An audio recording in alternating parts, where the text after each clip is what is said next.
All right, we are live. Let me pull up the questions here. So, what do you think about this case? Pretty good.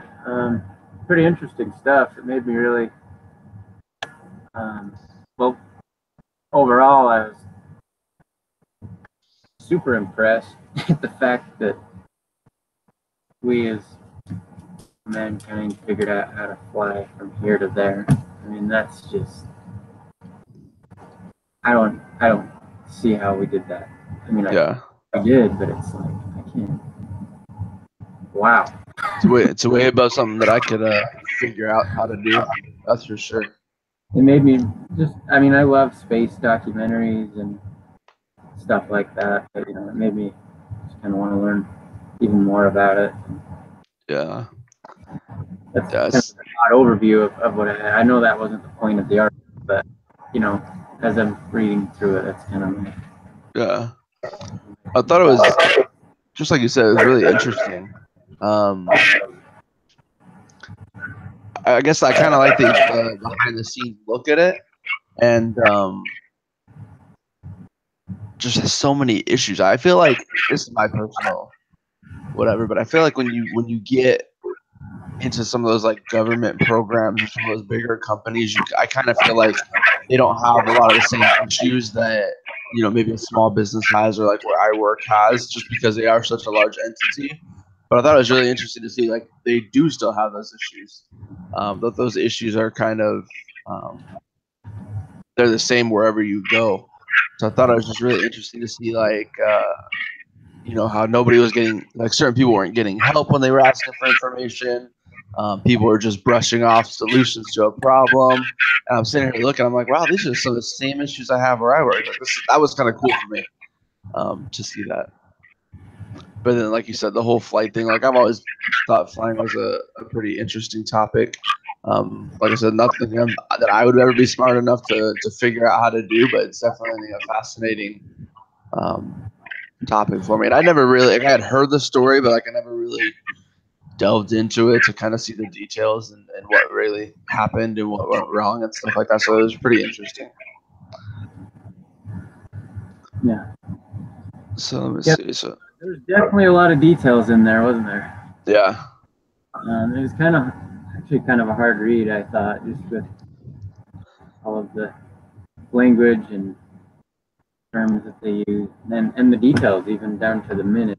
And, yeah, that was kind of one of the things I was like not really sure about, just because again we're not involved in that field, so there's a lot of terminology and stuff to be used, or like, well, this happened and then this happened. I'm like, oh, sure, if that's what you say, I'll just take your word for it. I don't really understand, so sure. Like we had a case that I did one of my last classes. It was something with like stocks and bonds and all this other stuff, which I didn't really understand at the time.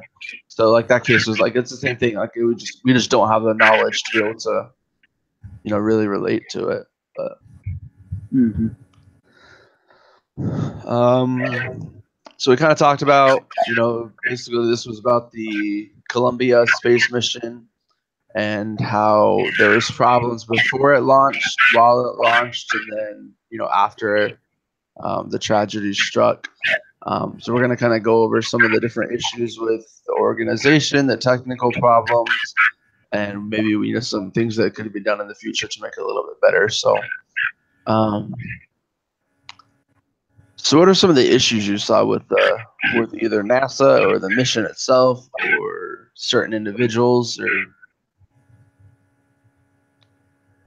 Well, I remember reading about how they all kind of knew that it was. Would they give it the nickname of something in the? It's always in the terminal, always being worked on in between missions, and Yeah. it was just kind of like yeah, we all know that this thing is not very good at launching, but it's great at flying. Yeah. So that right there kind of tells you that they knew there was a problem, but they were all kind of just, we know it's there, but it won't become a problem till it's an accident or an issue or something obvious. Yeah, I thought their mindset with some of those things was definitely concerning. You know, they were very much focused on the, you know, kind of the financial, or hey, how many missions can we get off this year? Can we meet our goal? As opposed to the safety concerns of their crew members and the people that they're working with. So, like you said, they talked about that, how, oh yeah, it spends a lot of time in the hangar, but it's okay, we'll be good to go. Or I was not a big fan of the I think it's on like page 4 or 5 where it talks about the O-rings and how the different O-rings and the temperatures could be a problem. And they kind of took the philosophy of, well, don't, you know, you have to prove me that something's wrong. Don't prove me that it's right.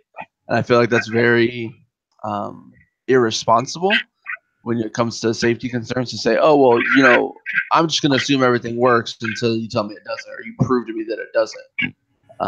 Like that's definitely, I don't think the smart way to operate, because then, you know, it's kind of hard to prove sometimes that something's wrong, and a lot of things could go wrong. So that was another one that I saw that I was very concerned about, just their general lack of caring when it came to safety. Yeah, I remember that part. So some of the other problems I saw were, there wasn't, and I kind of brought this up in my in my analysis, but I'll put them together here. The lack of collaboration and communication within the company, just their inability or unwillingness to work together. I thought that was very, very telling of their potential problems, whether it was this space program or another launch. But there's several times throughout the case when they're either trying to get documentation for something, or they're trying to, you know, work together, that people are getting blown off. They're not getting phone calls responded to. There's that one guy who, when they asked for video footage, he didn't get around to it till 5 days later. And it proved afterwards that was definitely something they needed, because if they would have gotten it, they would have been able to kind of identify the problems earlier and better. Their communication overall just is horrible. Kind of sticking with that same video thing, it was, they finally got the request submitted, and then all of a sudden it was kind of odd, so they went back to the department, and everybody's like, no, I didn't ask for it, no, I didn't ask for it, no, I didn't ask for it. Well, the one guy that asked for it, they didn't ask, so they canceled the request. So I just thought that as an overall problem within their organization, is there was just a general lack of people wanting to work together, people trying to communicate, you know, putting aside their petty little differences or their own personal, you know, goals in order to for the better of the company. Mm-hmm.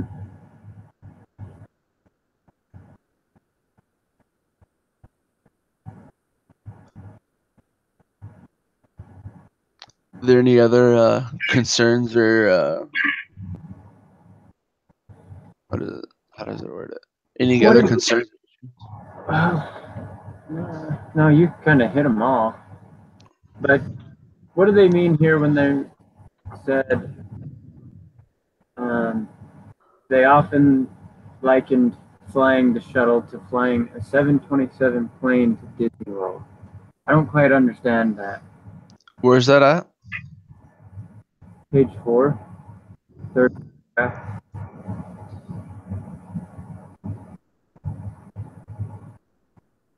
Maybe it's, second paragraph, sorry. Down towards the bottom. Yeah, I see it.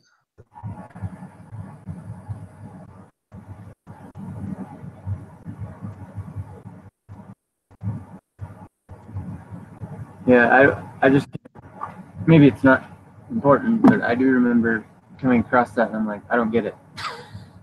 Yeah, I'm not really sure. That was one of those things I was like, okay, I guess that's maybe like an inside joke. Yeah. You gotta understand a little bit more. All right. I'm not really too sure. I thought it was interesting how many outside contract agencies they used. I think that was another part of their problem, is that they kind of just dumped some of the more tedious or undesired tasks to some of these other companies, and then kind of just let them go without really like a checks and balances program. They were kind of just left to do whatever they were assigned to do, and then nobody really followed up to make sure things got done. So that was kind of the last problem that I saw that I mentioned in my case. That's true. So what?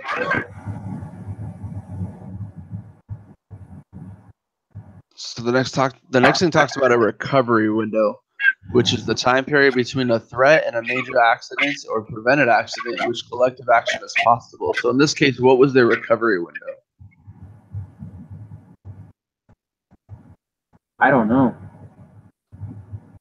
So I didn't know either, because what I tried to do is just like read the questions and go back trying to answer them. So I didn't really understand. So, but it kind of gave you a hint. It says between in this case, their time would have been between the time that the problem of the foam strike was discovered to the day that the Columbia exploded. So that would have been their time to make a thing.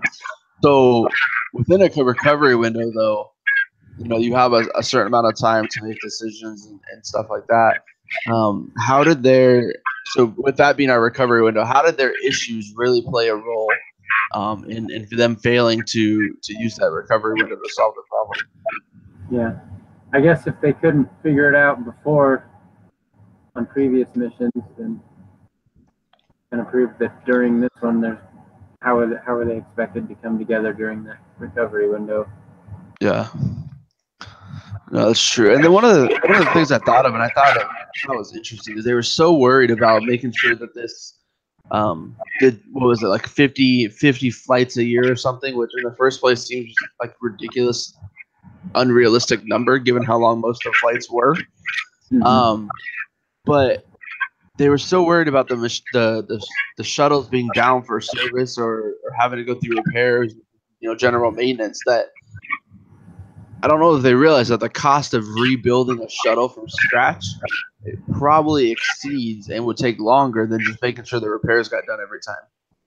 There's such a narrow-mindedness to make sure that they got X amount of flights done that, like I said, some of those issues that they were willing to overlook some of the important issues and needs to be able to meet their goal. Yeah, definitely. Yep. So the next section talks about ambiguous threats. So the first couple talk about human cognitive bias and how it applies in this case. Human cognitive biases can include like cognitive bias, which is systematic errors in judgment; confirmation bias, which is a tendency to look for information that confirms our existing views; sunk cost bias, or a tendency to escalate commitment to a course of action in which we've already invested time, money, or other resources. So what evidence from the case kind of confirms some of these biases? I'm sorry, I say I don't know a lot. You're good. So some of the examples that I give. So for example, the sunk cost bias, we actually just kind of talked about that, where they were so invested in this program and this shuttle and getting an X amount of flights because of all the time and money they've already invested in it, that they didn't take the further care that they needed to make sure that the flights would be safe or run smooth for their company or for their astronauts or the people. Some of the other ones can be, and we've kind of already talked about most of these. So the confirmation bias, earlier we talked about the prove me that it's wrong versus prove me that it's right attitude. So, they were looking for information that would confirm their views. And that really applies to something that, you kind of said with the foam, that after a certain point, it just became an acceptable risk. They said, it's going to happen. There's not really anything we can do to prevent about it. We're not going to waste time and energy into doing it. So it's not really a safety concern. It's something that happens. Well, they were trying to find something to justify them launching the shuttle with these issues. And I thought that was another interesting thing is how many times they would take something that, to me, just reading it as a as a civilian, I guess, would stand out as a pretty substantial risk. Well, if you have things breaking off and running into your spacecraft, like that's very dangerous. But to them, they're like, oh, it's an acceptable risk. Yep. Unfortunately, it sustained minimal damage from foam release. Yeah. Hmm.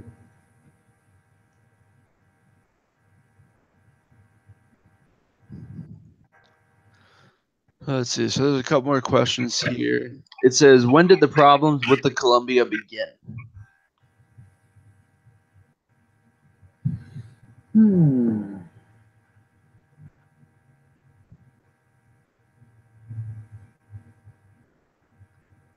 I don't know. Let's see. What was it? The Columbia or the Challenger? It says Columbia.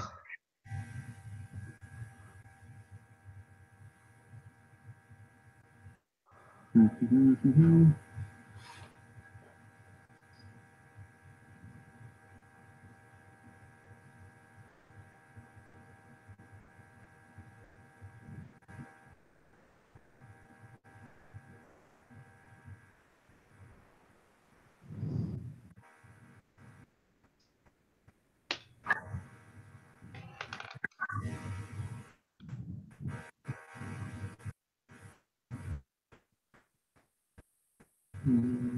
reading about it here. What's that? Specifically, I guess it first launched on April 12th, 1981. But yeah, that's the Columbia. But that doesn't say that its problems began on that day. So I don't know what they're looking for exactly in that. If they mean like during the R&D part of it, or Also, I was kind of thinking. I was gonna say it. The problems really began when they decided to put it up in the air again with all these issues, or I guess you could say technically the problem with the Columbia began when the people, let the other interests get in the way of safety and stuff like that. Because if they would have taken the time to fix it and make some changes to it, it wouldn't have been that big of a problem. They wouldn't have had to deal with it. So you can kind of go either way as to when it started or when people decided to get involved and quit caring. Yeah. That would be my idea. So why did the debris strike become an acceptable risk? Is it just because they figured it was foam? I don't know.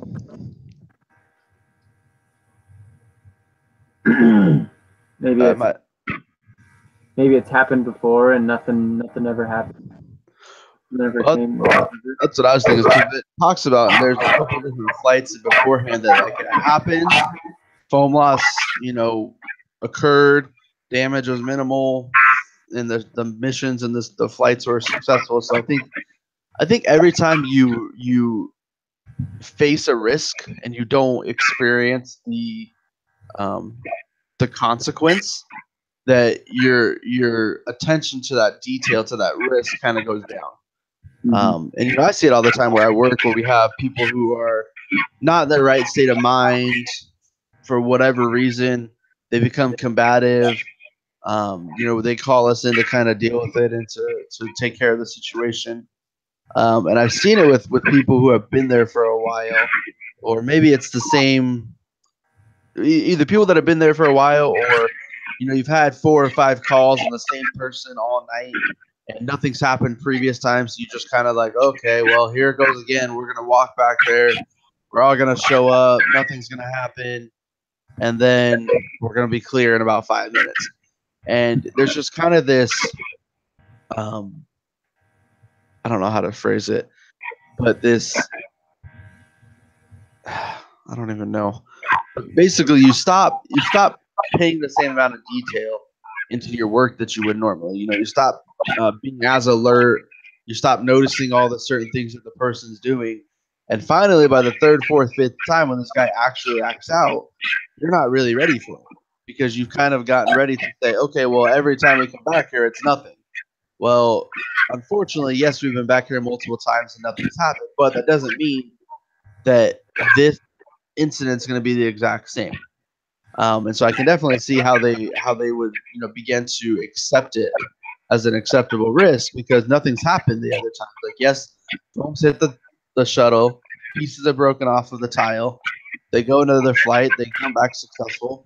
I think what really did it in this case, besides them actually taking the safety, besides taking preventative measures, is that it was a bigger piece of the shuttle that broke off. And then once they didn't really truly understand that because they couldn't get videos, they couldn't get the camera footage. The cameras that they had on the actual launch pad were horrible. They couldn't even see anything. They were dirty. They were old, outdated. So I think that's the kind of how it became an acceptable risk is just the, when something happens again and again and again, you kind of become numb to it. Yeah. Yeah, that's true. Yeah. So who would you hold accountable for the failure of the mission?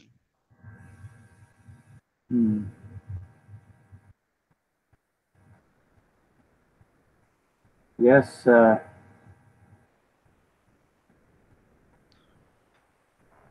Can't just pin it on one person.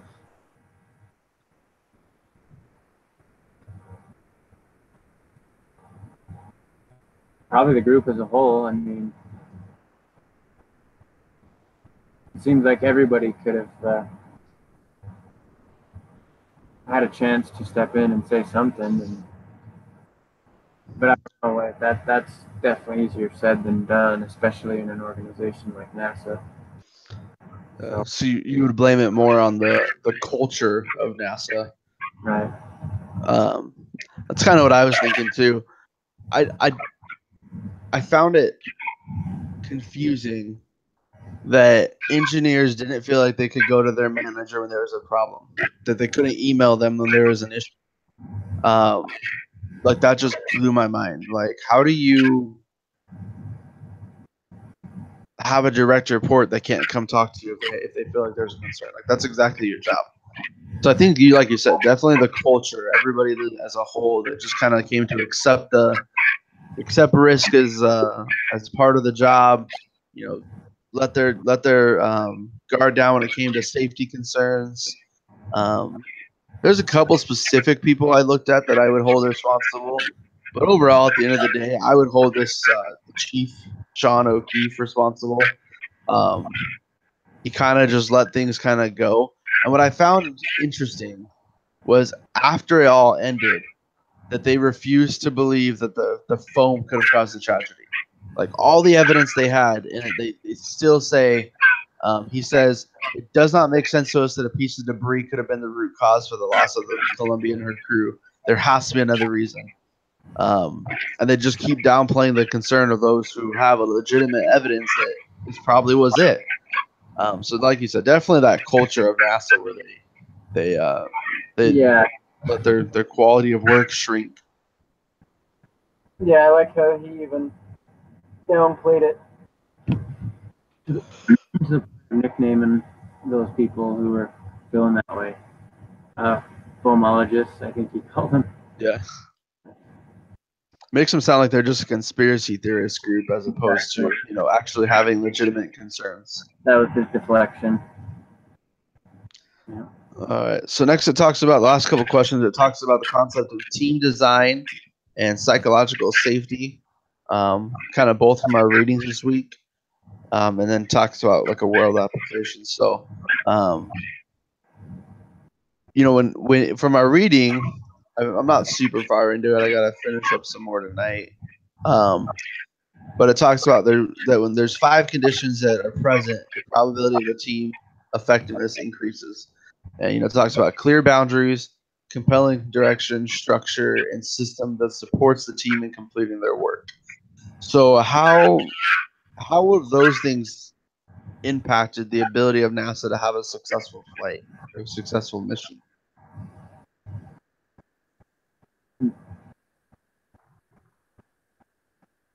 I don't have a good answer for that.